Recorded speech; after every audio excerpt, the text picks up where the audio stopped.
नमस्कार, हिंद लाइव में आप सभी का स्वागत है। बिहार में एनडीए गठबंधन में विधानसभा चुनाव 2025 से पहले सीटों की दावेदारी जोर पकड़ने लगी है।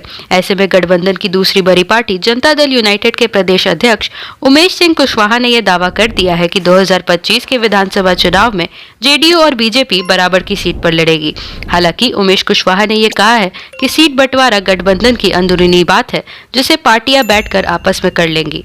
उन्होंने ये भी कहा कि गठबंधन के सभी दल चट्टानी एकता के साथ जुड़े हुए हैं।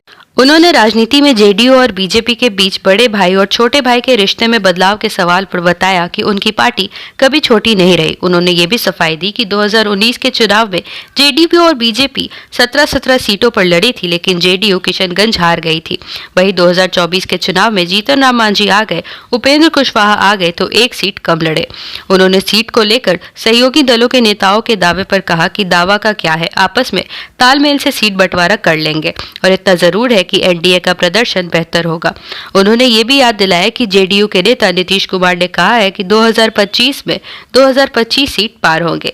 इसी के साथ उन्होंने बिहार में लोकसभा चुनाव के नतीजों का जिक्र करते हुए कहा कि यह परिणाम नीतीश कुमार की देन है और उन्होंने लोकसभा चुनाव में विधानसभा क्षेत्रों में पार्टियों को मिली बढ़त की गिनती भी करते हुए कहा कि एनडीए 177 सीट पर आगे था, जिसमें से 74 पर जेडीयू, 68 पर बीजेपी और 29 पर लोजपा और 6 पर हमको बढ़त मिली। इसी के साथ उन्होंने चिराग पासवान और उपेंद्र कुशवाहा की पार्टियों की तरफ से सीट के दावे पर कहा कि कौन क्या कहा बोल रहा है, उस पर बोलने का कोई मतलब नहीं है। जब गठबंधन पर इस पर बात होगी तब बात करेंगे। हम आपको बता दें कि कुछ दिन पहले राष्ट्रीय लोक मोर्चा के अध्यक्ष उपेंद्र कुशवाहा ने कहा था कि लोकसभा और विधानसभा चुनाव में सीट शेयरिंग का फॉर्मूला अलग अलग होता है।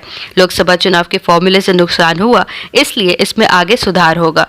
आशा करते हैं आप सभी को ये वीडियो पसंद आई होगी। इस वीडियो को लाइक एवं शेयर जरूर करें, साथ ही कमेंट करके अपनी राय भी दें और ऐसी और अपडेट्स पाने के लिए हमारे चैनल हिंद लाइव को जरूर सब्सक्राइब करें।